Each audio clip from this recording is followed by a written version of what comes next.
तो दोस्तों आ जाइए मेरे गुड़हल गार्डन में और ये देखिए कि इस तरह से यदि आपके प्लांट पर ठंड के कारण इस तरह से सुंदर सुंदर फ्लावर नहीं आ रहे हैं, कलियां नहीं आ रही है, कलियां बन नहीं रही है, कलियां बनते ही गिर जाती है, तो आज की वीडियो में आपको मैं मिलवाऊंगी अपने ऑर्गेनिक फ्रेंड से जो कि आपके गार्डन के लिए बहुत ही अच्छा है और इस तरह से आपके गार्डन में भर भर कर फ्लावर आएंगे यदि आप इसे फॉलो करते हैं।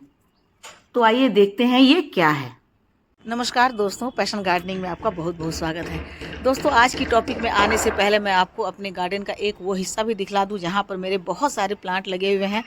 मैं सिर्फ गुड़हल या गुलाब ही नहीं लगाती हूँ, बहुत सारे प्लांट मेरे पास लगे हैं और सभी को मैं सक्सेसफुली ग्रो करती हूँ। तो बस थोड़ा थोड़ा ध्यान देना पड़ता है। यदि आप गार्डन लवर हैं तो आप अपने गार्डन में वो सारे प्लांट लगाएंगे जो आपके गार्डन को खूबसूरती देती है और न सिर्फ खूबसूरती देती है बल्कि आपके इन्वायरमेंट को भी अच्छा बनाती है। तो मेरे गार्डन में बहुत सारे फ्लावर लगे हैं, बहुत सारे जो डेकोरेटिव प्लांट लगे हुए हैं, फ्रूट्स लगे हुए हैं और साथ ही साथ हमारे गार्डन में बहुत सारी सब्जियां भी लगी हुई है। तो सब्जियों को लगाने के लिए, फ्रूट्स को लगाने के लिए मैं हमेशा ऐसी ही चीज़ें उपयोग करती हूँ जो हमारे लिए, हमारे हेल्थ के लिए, हमारे जो एनवायरनमेंट है उसके लिए बहुत ही अच्छा हो। तो देखिए इधर सब्जियां भी लगी हुई है। अभी अभी मैंने ये टोमेटो यहाँ से हार्वेस्ट किया है और ये देखिए ये टोमेटो पकने पर है। बहुत सारे टोमेटो लगे हुए हैं, कुछ फ्रूट्स लगे हुए हैं और देखिए इतने सारे हैं ना फ्रूट्स लगे हुए हैं। इधर भी टोमेटो है और यहाँ भी देखिए आपको दिख रहा होगा कि यहाँ पर ये फ्रूट्स लगे हुए हैं, ऑरेंज हैं और फ्लावर तो है ही है। तो किस तरह से मैं अपने गार्डन को अरेंज करती हूँ जबकि मेरे गार्डन में मतलब केवल फ्लावर ही नहीं कि क्योंकि फ्रूट जब होते हैं, सब्जियां जब होती है तो हम उन्हें बिल्कुल ऑर्गेनिक रखना चाहते हैं। हम उनमें कोई भी केमिकल नहीं डालना चाहते हैं। केमिकल डाल देने से फिर वो हमारे खाने के लिए, हमारे हेल्थ के लिए अच्छा नहीं होगा। तो इसलिए हम हमेशा चाहते हैं कि हम अपने गार्डन में ऐसे ही चीज़ों का इस्तेमाल करें जो कि बिल्कुल ऑर्गेनिक हो। कि मेरे छत पर एक छोटा सा टेरेस है जो कि बिल्कुल साउथ फेसिंग एरिया में है और वहीं पर मैंने अभी अपने सारे गुड़हल को रख दिया है। तो आपको दिख रहा होगा कि कितने ढेर सारे फ्लावर खिले हुए हैं। आपको देखिए दोस्तों कि देखने में अच्छा लग रहा होगा, बड़े बड़े से फ्लावर खिल गए हैं क्योंकि आज हमारे यहाँ धूप भी बहुत अच्छी खिली थी और धूप के खिलने के कारण ये देखिए सारे जो फ्लावर हैं ना वो खिल गए हैं। तो किस तरह से मैं अपने गार्डन की देखभाल करती हूँ, क्या क्या डालती हूँ जिससे कि मेरा गार्डन बहुत ही हेल्दी होता है। आपको दिख रहा है ये देखिए यहाँ पर ये जो फ्लावर है, ये जो गुड़हल का प्लांट है इसमें तो ढेरों फ्लावर हैं। मतलब मैंने हमेशा बतलाया है कि इस प्लांट पर 100 से कम कली कभी नहीं होती है, 100 से ज़्यादा ही इसमें फ्लावर बड बने होते हैं। आपको दिख रहा होगा देखिए। तो जो मैं डालती हूँ वही सब आपके साथ आज शेयर करूँगी और बतलाऊँगी कि एकदम बजट में गार्डनिंग कैसे करते हैं कि इतने सारे फ्लावर आपके गार्डन में हो जाते हैं, बहुत सारे फ्रूट भी हो जाते हैं, बहुत सारे फ्लावर भी हो जाते हैं। देखिए कितने सुंदर सुंदर, मतलब ये आपको देख कर लग रहा होगा कि ये जो गुलाब का फूल है कितना खूबसूरत है, इतनी अच्छी इसमें से खुशबू आ रही है और इतना हेल्दी ये फ्लावर, ये प्लांट है, इतना हेल्दी है। और देखिए इधर भी ये खिल गया है ना, ये जो खिले हुए हैं आपको दिख रहे हैं। तो ये सारे के सारे फ्लावर खिलने का जो मेरा एक राज है वो राज मैं आप लोगों से आज अच्छे से शेयर करूंगी। वैसे तो मैंने कई बार बतलाया है लेकिन आज मैं आप लोगों को अच्छे से दिखला देती हूँ। देखिए इसमें पत्ते नहीं हैं, है ना, लेकिन फ्लावर कितने अधिक खिले हुए हैं। तो देखने में ये कितना ही सुंदर लग रहा है कि बस बड़ा सा है और इसमें ढेर सारे फ्लावर खिले हुए हैं। दूर से देखिए, उसके बाद आप इस तरफ देखिएगा तो इधर भी मेरे गुड़हल के प्लांट हैं, है ना, इसमें भी कलियां आई हुई है। 2-4 दिनों में ये कली भी खिल जाएगी। देखिए छोटे छोटे से हैं अभी और धीरे धीरे बड़े हो रहे हैं। ये भी देखिए इसमें भी छोटी छोटी कली है। इधर जो है मेरा गुलाब का फ्लावर प्लांट है, गुलाब है और इसमें देखिए ढेर सारी इसमें भी कली आई हुई है। ये तो खिले हुए हैं और ये खिल चुके हैं। और एक छोटू सा यहाँ देखिए गुड़हल का प्लांट बिल्कुल छोटू सा है और इसमें भी आपको दिख रहे होंगे कि यहाँ कलियाँ खिली हुई है। तो बस इसको किसी भी प्लांट को लगाने के लिए, उसमें फ्लावर और फ्रूट लाने के लिए आपको ये तो करना ही पड़ेगा कि जितने स्पेंड हो जाते हैं, जो फ्लावर हैं जो सूखने लगते हैं उसको आपको वहाँ से निकाल देना है ना, डंठल से हटा देना। ये देखिए तो और भी ज़्यादा छोटू सा है और देखिए इसकी मिट्टी सूखी हुई है, मैंने इसमें पानी नहीं डाला है।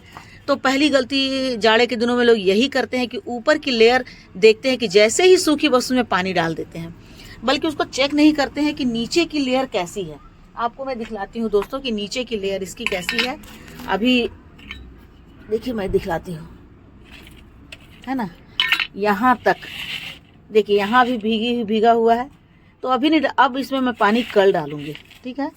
और देखिए ये भी खिलने को तैयार है, बस 1-2 दिनों में खिल जाएगा। पौधा थोड़ा सा बेचारा कमज़ोर पड़ गया था तो इसलिए खिल नहीं पा रहा है, लेकिन अब वो खिल जाएगा क्योंकि ठंड बहुत ज़्यादा थी ना, तो खिल नहीं पा रहा था। और इसमें तो देख ही रहे हैं आपकी कितनी अच्छी इसमें कलियाँ आई हुई है। ये भी सूखा हुआ, इसमें भी मैंने पानी नहीं डाला है। देखिए नीचे में मॉइस्चर है तो पानी नहीं डाला है। 1-2 दिन में इसमें पानी डालूंगी जब अच्छे से धूप होने लगेगी। तो सबसे पहली गलती जो गुड़हल पर करते हैं वो ये करते हैं कि जाड़े के दिनों में पानी थोड़ा सा ऊपर का लेयर सूख जाता है और उसमें पानी डाल देते हैं। पानी डाल देने के कारण क्या होता है कि नीचे की जो लेयर मिट्टी पहले से भीगी हुई थी वो और भी ज़्यादा भीग जाती है। तो आपको तुरंत पानी इसमें नहीं डालना है दोस्तों, ठीक है ना। पानी नहीं डालिएगा, उसे धूप में रखिएगा बिल्कुल, तभी आपके प्लांट जो है इतने अच्छे से फ्लावरिंग करेंगे। जैसे कि मेरे प्लांट पर ये फ्लावर आपको एक साथ मैं दिखलाती हूँ, तो देखिए कितने, तो इसलिए इतने छोटे छोटे पौधे में भी कितने अच्छी फ्लावरिंग हो रही है, आपको दिख रहा है। और कितनी बड़ी बड़ी फ्लावर, कितने बड़े बड़े फ्लावर जो है सो वो खिले हुए हैं। तो क्या मैं इसमें डालती हूँ, चलिए आपके साथ में वो शेयर करती हूँ। तो वीडियो के एंड तक बने रहिएगा। यदि आपको मेरी वीडियो अच्छी लगती है तो लाइक शेयर कमेंट जरूर कीजिएगा। मेरे चैनल पे नए हैं तो मुझे सब्सक्राइब भी कर लीजिएगा। तो देखिए दोस्तों, आज मैं आप लोगों को मिलवाती हूँ अपने ऑर्गेनिक फ्रेंड से, ऑर्गेनिक दोस्त से। ये है मेरा राज। जब भी मैं अपने किचन में जो भी मेरे वेस्ट निकलते हैं किचन के, चाहे वो अभी तो देख रहे हैं कि सीज़न है मटर छिम्मी का, तो मटर का छिम्मी तो ये छिलके हैं उसको पानी में सोख कर देती हूँ। प्याज तो ऑल टाइम है, जब भी प्याज के छिलके इस तरह से मिलते हैं सब मैं पानी में डाल करके छोड़ देती हूँ। ये आलू के छिलके हैं, आलू के छिलके को भी डाल देती हूँ। ये ऑरेंज के छिलके हैं, है ना। ये नींबू है, जब नींबू निचोड़ने के बाद बच जाता है तो कई बार तो अचार डाल देती हूँ और कई बार इस तरह से पानी में सोख करके रख देती हूँ। देखिए धनिया पत्ता मैंने तोड़ा था तो उसके जो डंठल है उसे भी मैंने इसमें डाल दिया। अब इससे क्या बेनिफिट मिलता है दोस्तों, जितने भी बैगन है, बैगन के जो छिलके उसे भी मैं पानी में डाल करके सोख करके रख देती हूँ। और देखिए सबका कलर आप देखिए, है ना, बदल गया है कलर। तो इसका मतलब है कि इसमें जो पोटेशियम है, फॉस्फोरस है, कैल्शियम है, आयरन है, बोरोन है, जिंक है, नाइट्रोजन है, ये सारी की सारी जो मतलब न्यूट्रिशन है वो हमारे इस पानी में मिल गए हैं। अब सोचिए ये पानी कितना ज़्यादा मतलब इफ़ेक्टिव होगा, कितना पावरफुल होगा। तो ये देखिए इस तरह से मिले हुए हैं। तो ये जब भी आप किचन में काम करते हैं दोस्तों, एक तो कई बार होता है कि जब ज़्यादा हो जाते हैं तो हम गार्बेज में भी डाल देते हैं, वो भी मैं आपको दिखलाती हूँ। देखिए दोस्तों, यहाँ पर मेरे 4 बैग पड़े हुए हैं। 2 बैग को तो मैंने भर दिया है इसी सारे गार्बेज से, और उसके बाद मैंने इसमें मिर्च का पौधा लगा दिया है और इसमें मैंने लगाया हुआ है, तो इसमें भी मैंने कुछ बीज डाला है। देखिए दोस्तों, आपको दिख रहा होगा कि ये नीचे में सारे मेरे जो है किचने, जितने भी मेरे जो गार्डन के वेस्ट होते हैं वो सब मैं इसमें डाल करके और मिट्टी डाल करके छोड़ दी हूँ और बीज मैंने लगा दिया है। इसमें भी मैंने वही किया। और अब देखिए अभी इस गार्बेज बैग में मैं सारे जो किचन वेस्ट हैं वो ज़्यादा हो जाता है तो इसमें डाल देती हूँ। ये अभी खाली पड़ा हुआ है और जब मुझे ज़रूरत होती है तो गार्बेज बैग में नहीं डाल करके थोड़ा थोड़ा मैं इस तरह से पानी में सोख करके रख देती हूँ। और उसके बाद भी इन्हीं सबको मिला करके मैं अपने प्लांट में डालती हूँ, ठीक है ना। ये देखिए कितना इसका कलर, आप देखिए कितना रंग बदल गया। इसमें NPK तो है ही, nitrogen, phosphorus, potassium, calcium, nitrogen, iron, zinc, boron, vitamin, mineral सब चीज़ भरे हुए हैं।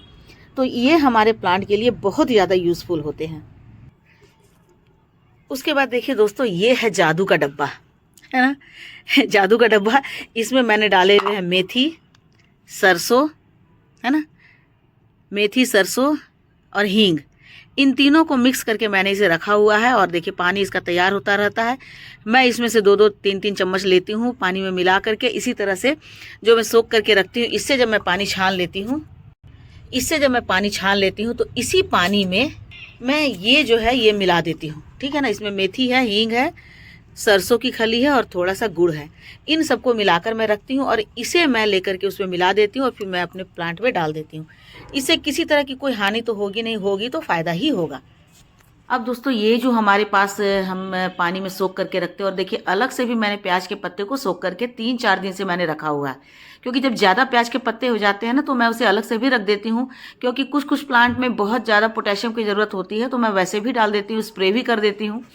तो जब सारे पानी को मैं इस तरह से छान लेती हूँ और छानने के बाद इसको 2 तरह से यूज़ करती हूँ। आप भी 2 तरह से यूज़ कर सकते हैं। एक तो मिट्टी में डाल सकते हैं और दूसरा उसको स्प्रे कर सकते हैं। तो देखिए ये जितने भी हमारे जो छिलके वगैरह हैं जिसमें कि बहुत सारे न्यूट्रिशन मिले हुए हैं, और साथ ही साथ प्याज के छिलके में तो बहुत ज़्यादा पोटेशियम की मात्रा होती है, आयरन होता है, मैग्नीशियम होता है, उसमें मैंगनीज होता है। तो इन सारे को हम रख देते हैं और एक बार जब यूज़ कर लेते हैं तो दोबारा फिर से उसमें पानी डाल करके दूसरी बार यूज़ करने के लिए फिर से हम लिक्विड तैयार कर लेते हैं। अब इस लिक्विड में देखिए हमने उस पानी को भी डाल दिया जो हमने मेथी, गुड़, सरसों और हींग को मिला करके डाला हुआ था। उसको मिला देने के बाद ये जो है और भी ज़्यादा ये मतलब न्यूट्रिशन से भरपूर हो गया, पावरफुल हो गया।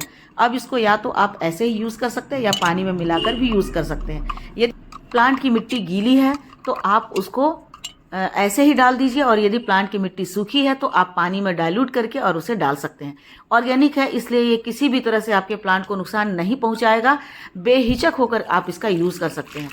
अब देखिए दोस्तों, एक और चीज़ जो मैं बताने वाली हूँ कि आलू जो हमारे घरों में इस तरह के बेकार हो जाते हैं, मतलब उसमें बहुत सारे स्प्राउट्स निकल जाते हैं, तो या तो हम उसे मिट्टी में दबा देते हैं नए प्लांट के लिए, या फिर हम उसको फेंक देते हैं। तो फेंकिए मत, उसको छील कर या बिना छीले आप टुकड़े टुकड़े काट करके मिक्सी में पीस लीजिए। अब आलू क्यों हम अपने गार्डन में यूज़ करते हैं? क्योंकि आलू में vitamin C, iron, riboflavin, potassium, calcium, manganese और फास्फोरस होता है। ये हमारे प्लांट के लिए बहुत ही ज़्यादा अच्छा होता है। तो जिस आलू को हम बेकार समझकर फेंक देते हैं, उसी आलू को पीस करके आप रख लीजिए, और देखिए थोड़ी देर रखने के बाद ये बिल्कुल रेड हो रहा है ना। तो आयरन की इसमें बहुत ज़्यादा मात्रा है, इसके कारण भी ये रेड हो रहा है। और आप इसे यदि एक रात के लिए छोड़ देते हैं, 4 से 5 घंटे के लिए छोड़ देते हैं, तो इसके अंदर जो न्यूट्रिशन है वो बहुत तेज़ी से एक्टिव हो जाएगा, और ख़ास करके जो आयरन है वो बहुत तेज़ी से उभर कर सामने आ जाएगा। तो आप उसको फिर अपने प्लांट में डाल सकते हैं। देखिए मैंने रात भर के लिए सोख करके रख दिया, तो देखिए इसका कलर किस तरह से चेंज हो गया है। अब हमने जो भी लिक्विड तैयार किया था उसी में हम इसको मिला देंगे। अब हम इसे छान भी लेंगे, क्योंकि हमें इसे स्प्रे भी करना है। पत्तों पर भी वो उतना ही इफ़ेक्टिव होता है जितना कि मिट्टी में तो हम एक बार डालते हैं, मिट्टी गीली हो जाती है तो दोबारा हम उसको नहीं डालते हैं। जब तक कि मिट्टी सूखी नहीं होती है तब तक हम दोबारा मिट्टी में ना तो पानी डालते हैं ना कोई लिक्विड फर्टिलाइज़र डालते हैं। लेकिन पत्ते पर डालने का इसका बहुत ही अच्छा असर होता है दोस्तों, आज मैं आगे बताऊंगी। तो इस तरह से हमने जो अपने सारे छिलकों को सोख करके रखा था उसका पानी, और आलू के को हम इस तरह से पीस देते हैं। उसके बाद जब हम पानी में मिला देते हैं तो हमारे उस पानी का, उस लिक्विड फर्टिलाइज़र का जो पावर है वो 10 गुना बढ़ जाता है। अब आप इसे यदि प्लांट में डालते हैं दोस्तों, तो निश्चित रूप से 7 से 8 दिन के अंदर आपके प्लांट में बहुत सारी ग्रोथ दिखेगी, ढेर सारी कलियां आ जाएगी। आप समझ भी नहीं सकते हैं कि इसका कितना अच्छा प्रभाव पड़ेगा, क्योंकि इसमें जितने भी न्यूट्रिशन है वो सारे के सारे हैं। यानी कि इसमें विटामिन्स भी हैं, प्रोटीन्स भी हैं, मिनरल्स भी हैं, और उसके अलावे जो अच्छी मात्राएं होती है पोटेशियम की वो भी है, जिससे कि आपके प्लांट पर ये बहुत तेज़ी से फ्लावर को खिलाएगा। आप इसको वैसे भी डाल सकते हैं, जिस तरह से आप आधा लीटर डाल दीजिए, 1 लीटर डाल दीजिए। यदि मिट्टी आपकी सूखी हुई है तो आप ज़्यादा डाल सकते हैं, जैसा प्लांटर होता है वैसा आप उसको डाल दीजिए। अब डालने के बाद देखिए मिट्टी गीली हो गई है। अब तो दोबारा आप इसे गीली मिट्टी में नहीं डाल सकते हैं दोस्तों। तो ये देखिए आप किसी भी स्प्रेयर में डाल दें, और उसमें थोड़ा सा भी पानी मिला सकते हैं, बिना पानी के भी डाल सकते हैं। उसके बाद आप सारे प्लांट पर इस पर स्प्रे कर दीजिए, क्योंकि एक बार जब मिट्टी गीली होती है तो जब तक मिट्टी सूखती नहीं है दोबारा हम उसमें लिक्विड फर्टिलाइज़र या पानी नहीं डाल सकते हैं। लेकिन पत्तों के ऊपर तो हम सुबह शाम करके दोनों टाइम उस पर स्प्रे कर सकते हैं। यदि आपने सुबह में स्प्रे किया है तो आप शाम में भी कर सकते हैं। और इसका फ़ायदा ये होता है दोस्तों कि मिट्टी प्लांट के पत्तों के ऊपर जो धूल गंदगी जम जाती है, एक तो स्प्रे करने से वो धूल गंदगी साफ़ हो जाती है, और दूसरा फ़ायदा ये होता है कि इसमें जो न्यूट्रिशन है वो हमारे पत्तों को बहुत ही आसानी से मिल जाता है, और पत्ते उसे बहुत अच्छे से एब्जॉर्ब कर पाते हैं। तो दोस्तों प्लांट पर, खासकर गुड़हल के प्लांट पर आलू का ये जादू होता है कि इस तरह से फ्री के घर में मिले हुए आलू से आप अपने प्लांट पर ढेरों कलियां और ढेरों फ्लावर खिला सकते हैं। इस ट्रिक को अपना करके आप भी मेरी तरह बहुत अच्छे फ्लावर ले सकते हैं। Thank you.